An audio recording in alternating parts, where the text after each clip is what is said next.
Olá amigos, tudo bom com vocês? Eu sou Eric Aoki, que bom ver você por aqui. Esse aqui foi um episódio repleto de surtos. Eu ainda estou surtando, pra ser bem sincero com vocês. Episódio 7 da 18ª temporada. E assim, não vou falar pra vocês que teve algum acontecimento extremo. Não estamos falando de tragédia aqui. Estamos falando sobre arcos que estão sendo abertos, arcos que estão sendo desenvolvidos. E que sinceramente, um deles em específico, na verdade dois deles em específico, estão me deixando surtando. Inclusive quero falar mal de Nick novamente nesse vídeo aqui, mas levantar também uma teoria com vocês, uma teoria que eu já levantei no meu Instagram quando eu fiz os meus reacts. Se você não me acompanha, toda sexta-feira quando tem episódio novo de Grey's Anatomy, você tem que estar me seguindo no Instagram, porque eu faço reacts, eu mostro o episódio, vou falando o que tá acontecendo e falo a minha opinião em relação ao que tá acontecendo também. E como toda sexta-feira é garantido que nós temos esse react, é muito legal se vocês estiverem me seguindo lá no Instagram também, aparecendo aqui na tela. Vamos entrar de cara nesse episódio porque tem um monte de coisa pra gente conversar e sinceramente,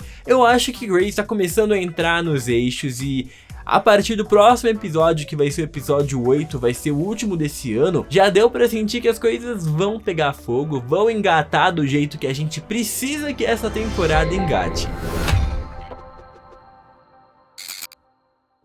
O primeiro arco que a gente vai conversar nesse episódio é o que tá acontecendo com a Bailey. Tanto a Bailey quanto a Doutora Lin, que é aquela moça da plástica que recentemente chegou até o Grey's Lawn. Inclusive foi ela que colocou amplas críticas no sistema de ensino do Grey's Lawn. Ela olhou e falou, cara, esses residentes aqui estão extremamente despreparados para a vida médica. Não tem a mínima condição de trabalhar com eles ativamente em uma sala de cirurgia. Eles precisam de mais treinamento. Nos últimos episódios nós vimos bastante o desenvolvimento do método Weber, né, como eles estão chamando dentro da série. É uma coisa muito legal, muito grande e importante dentro da série agora. Só que, ainda assim, esses reflexos são reais e quem tá sofrendo muito por causa disso é a Bailey. Quando eu digo esses reflexos, estou dizendo que o sistema de ensino do Grey's Lawn, por ter passado por tantas coisas e não tá mais tão no top do top do top, por mais que a Bailey fale, eles sempre estão no top 10 dos melhores hospitais de ensino e tudo mais, as eras mudaram um pouco e agora a Bailey tá praticamente tendo que implorar para que residentes do país escolham ir trabalhar no Grey's Lawn para aprender. E aí algumas pessoas deram mancadas com a Bailey, porque, por exemplo, o Winston tinha combinado de ir lá para essa feira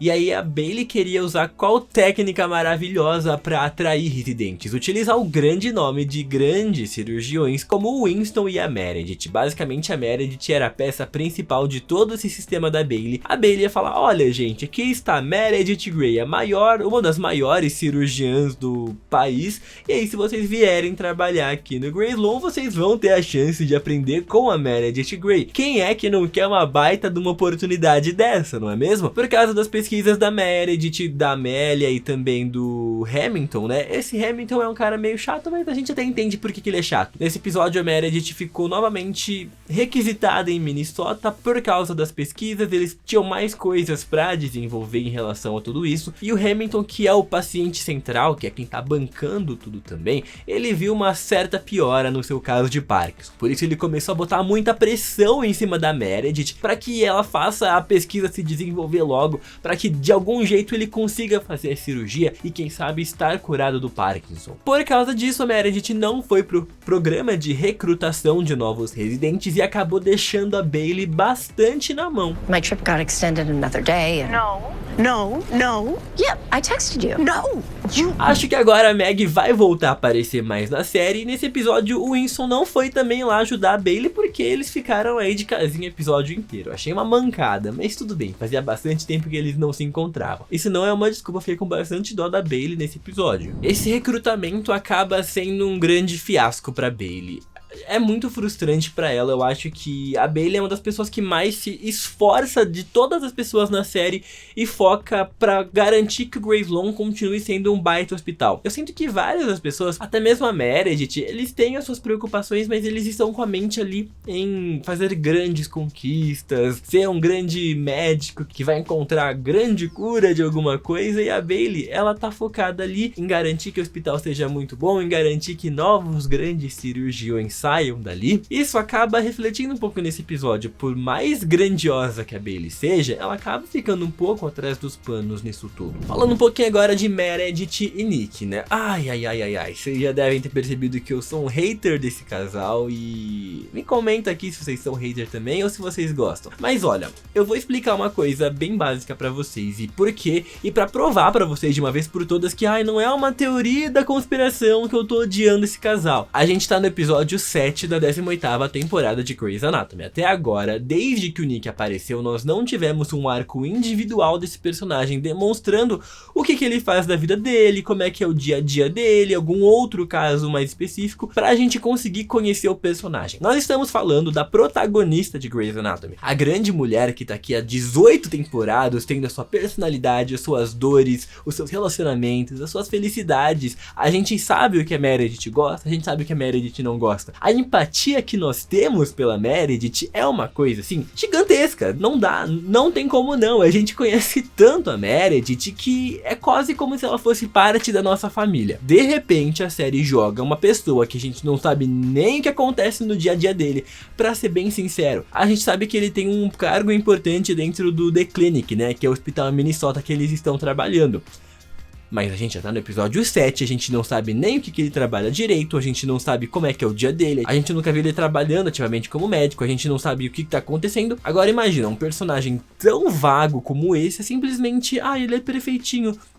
Tá, ele é perfeitinho, mostra um monte de qualidade, mas cadê a profundidade do personagem? Estamos falando da personagem que as pessoas mais gostam da série, se relacionando com um personagem que é bonzinho, mas que não tem profundidade nenhuma. Vocês entendem por que é tão estranho ver Meredith e Nick juntos? Não é culpa dos fãs não estarem gostando do Nick. E quando eu digo dos fãs não estarem gostando, claramente a maioria, eu sei que tem algumas pessoas que já estão gostando do casal, mas a maioria não tá conseguindo se conectar com esse casal. E é justamente por causa disso que eu falei pra vocês. Essa profundidade do personagem não tá existindo. E é o que eu falei pra vocês. Por que a minha teoria é de que o Nick não seja tão bonzinho assim? Porque em 7 episódios já dava pra eles terem mostrado alguma coisa a mais do Nick. Se eles decidiram não mostrar até agora, é porque talvez seja proposital que eles queiram que a maior parte das pessoas não consiga se conectar com o Nick. E se as pessoas não conseguem se conectar com o Nick, fica muito mais fácil torná-lo um personagem não gostável, caso seja a proposta deles mais pra frente. E aí eu falo, a gente talvez conheça um lado mais sombrio do Nick que ainda não havia sido mostrado. Quem é que gosta daquele personagem super perfeitinho que nada dá errado na vida dele, que ele é um anjinho sempre muito bonzinho? A gente gosta dos personagens que a gente consegue se relacionar, que são humanos, que enfrentam problemas, que têm dores, que não são perfeitos. Vamos seguir esse arco. A Meredith nesse episódio, ela acaba recebendo um caso que é inclusive de um amigo próximo do Nick. É um caso que ela precisa ser muito cuidadosa, porque como ele já foi um doador de rim, ele só tem um rim. Então se ele perder aquele rim, ferrou tudo pra ele. É um caso muito delicado e o Nick pede pra que a Meredith faça essa cirurgia, porque claro, Meredith Grey é a melhor, é a suprema, é uma médica que você confia a sua vida. E aí faz sentido ele pedir pra Meredith ser a pessoa que faz essa cirurgia. No meio da cirurgia a gente descobre que essa pessoa era muito mais importante pro Nick, sim, porque esse amigo do Nick foi quem doou o rim pra ele lá na 14ª temporada. Então a Meredith expulsa ele da sala de cirurgia e fala: ele é seu melhor amigo, o que você tá fazendo aqui dentro? Se manda. Step out. Meredith, I'm fine. Dr. Marsh, get out of the OR. E a gente consegue conhecer um pouquinho desse médico aqui, que eu ainda não peguei o nome dele, mas nos próximos episódios a gente vai descobrir um pouco mais dele. Ele é um residente e a gente descobre que na verdade ele sempre quis trabalhar no Grey's Lawn pra aprender com a doutora Bailey, porque ela é a grande ídolo dele. E aí ele conta que ele tentou se aplicar pro Grey's Lawn e infelizmente ele não foi aceito, justamente por isso que ele foi trabalhar no The Clinic em Minnesota. A Meredith volta pra Seattle e depois a Bailey já tava extremamente chateada, pensando: cara, eu sou a pessoa que forma vários cirurgiões incríveis para que eles consigam ter grandes experiências. Ela que foi a responsável por ensinar Meredith Grey, ela que foi responsável por ensinar Alex Karev, vários médicos saindo das asinhas e se tornando estrelas da medicina, e é como se ela ficasse na sombra. E de repente chega esse novo médico, esse residente, e fala: eu quero aprender com a doutora Bailey, porque é ela a mente brilhante por trás de todas essas outras mentes brilhantes que hoje dominam o país. E aí eu fiquei de coração extremamente quentinho, porque foi muito fofo, gente. O olhar da Bailey é a coisa mais maravilhosa no mundo nesse episódio. A forma que ela olha pra Meredith e fala: você sabia que isso aqui era o que eu precisava, né? Nice to meet you, Dr. Wright. Tell me why you're interested in Grace Sloan. You, Dr. Bailey.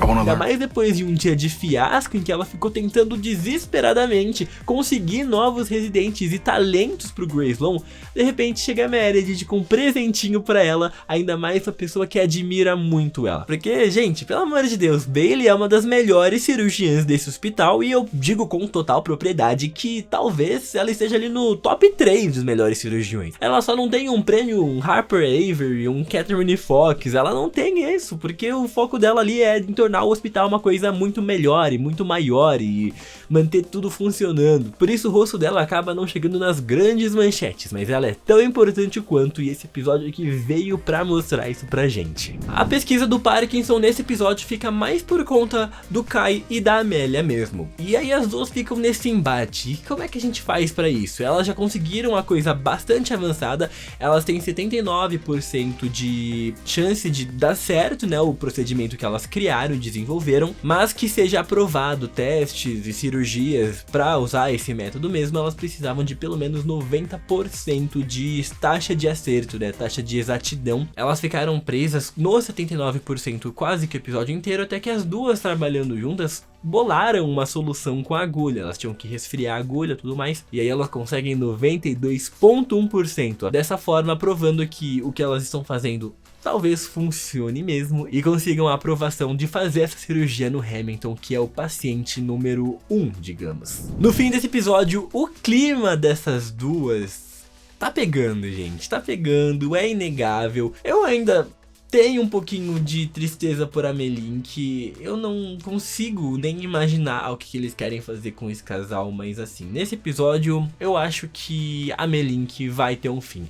Porque se os roteiristas colocaram esse detalhe que a gente já vai conversar, que é o maior surto desse episódio, é porque talvez a Melink esteja assim chegando ao fim. Vocês sabem que eu já defendi muito, gente, eu defendi horrores de Amelink aqui nesse casal. Já falei que era o melhor casal, já falei que eu queria que eles ficassem pra sempre, já falei que a Melink era endgame e tudo mais, mas eu não vou ficar preso ali pra sempre também, e eu não quero que vocês fiquem presos pra sempre também. Quero que vocês assistam o que tá acontecendo e analisem comigo de fato o que tá acontecendo, e o que tá acontecendo é que a Mel e Link talvez não estejam mais na sintonia. O que a gente tem que entender é que tudo que aconteceu na 17ª temporada foi um período de tempo bem longo, e as coisas que aconteceram no meio desse período talvez não foram tão agradáveis assim, mas eles não podiam se desgrudar porque eles tinham responsabilidades com as crianças. Então o que estavam sentindo de fato naquele período talvez não fosse algo tão perfeitinho, mas mais coisas ainda devem acontecer mais pra frente. Nesse episódio, a Jo e o Link foram levar tanto a Luna quanto o Scott em um negócio de show aí de Cinderela. Não sei nem pra quê, né? Como se os bebês fossem entender alguma coisa do show, mas ali eles estavam. Inclusive, a Jo nunca tinha assistido ou conhecido a história da Rapunzel, e ela fala assim, tipo, não tive ninguém pra ler essa história pra mim na infância, e de fato ela está correta, porque não tinha mesmo. Acontece que esse príncipe escalando, ele tem um problema no coração, uma condição, e aí ele tá escalando, ele cai,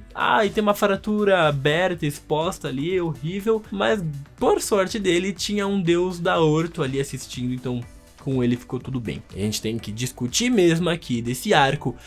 É um pequeno diálogo que Jo e Link tiveram e que abriu diversas possibilidades mais pra frente. Nesse diálogo aqui dos dois, nós descobrimos que o Link, quando ele começou a se aproximar da Jo, isso quando eles eram adolescentes ainda, foi porque ele tinha um crush na Jo. Not you. Me. What are you talking about? I had a huge crush on you. Literalmente ele arranjou um trabalho de verão só pra poder passar tempo com a Jo, e a Jo não fazia ideia que essa era a razão. Depois a Jo arranjou uma amiga dela pro Link ficar, ele começou a namorar essa outra amiga, e aí a Jo logo se envolveu com o Paul. O Paul, aquele cara abusivo, vocês sabem, o filho da mãe, que graças às energias de Shonda Rhimes não está mais entre nós ali no universo da série. E aí o Link foi contando que ele acabou aceitando se tornar um amigo da Jo, porque ele sabia que o Paul era um cara horrível, né? E aí ele meio que falou, ela precisa de um amigo ali pra estar junto a ela nesse momento tão difícil que é esse cara horrível que ela tá se relacionando. E foi aí que de fato eles começaram a se tornar amigos, mas a relação dos dois já começou com intenções românticas, e quando as coisas começam com intenções românticas, Será que elas realmente vão embora em certo momento? E esse questionamento fica em aberto também agora pra gente. Acontece que depois de tudo, os dois já em casa, comendo, inclusive tô com uma baita fome aqui, essa comida tá com uma... Caralho, tá gostosa pra caramba. A Jo começa a conversar, falando que a gente não precisa mais ficar achando que é tudo perfeito, um conto de fadas, a gente tem que, acho que levar as coisas de uma forma mais realista. Aí eu sinto, gente, que a Jo começou a falar isso porque ela pensou que talvez ainda pudesse rolar alguma coisa entre os dois. Eu senti 1000% essa vibe, essa energia, só que aí o que acontece? O Link acha que ela tava falando isso na relação dele com a Amélia. E aí ele fala, é verdade, não preciso casar com a Amélia, só preciso estar ao lado dela, não sei o que, e eu preciso ir falar com ela. E aí a Jo, ela fica com essa cara aqui de... Mano, você tá de zoas com a minha cara. Aí, ó, olha essa cara dela. Ela tá com uma cara tipo... achei que ia rolar, mas não vai rolar não. Só que assim, se a Amélia já tá começando a ter esse casinho, esses flertes com o Kai, pode ser que a Amélia não queira mais voltar com o Link. E se ela não quiser, Jo e Link podem acontecer.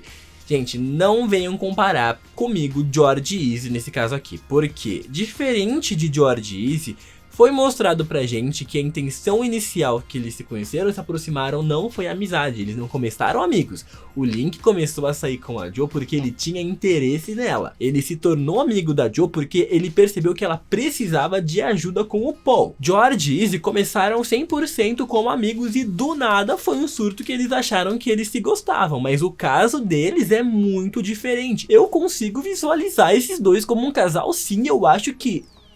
Ai, me perdoem, eu me sinto culpado com o Eric de um ano atrás que defenderia a Link com unhas e garras, mas eu acho que esse aqui pode ser um casal muito bom também, gente. Eu não sei, sinceramente, eu tô um pouco dividido ainda. Não vou jogar todas as minhas esperanças em Jo e Link, pode ser que nem dê certo, mas eu consigo visualizar potencial sim depois do que foi introduzido nesse episódio. Acredito que a relação dos dois não é parecido com George e Izzy, não é mais um caso George e Izzy dentro de Grey's Anatomy. Inclusive, Alex tinha total razão de ter ciúmes do Link quando o Link apareceu inicialmente na série. Não sei se vocês se lembram, mas o Alex se doeu um pouquinho ali, ele ficou meio, que esse cara aí, Jo?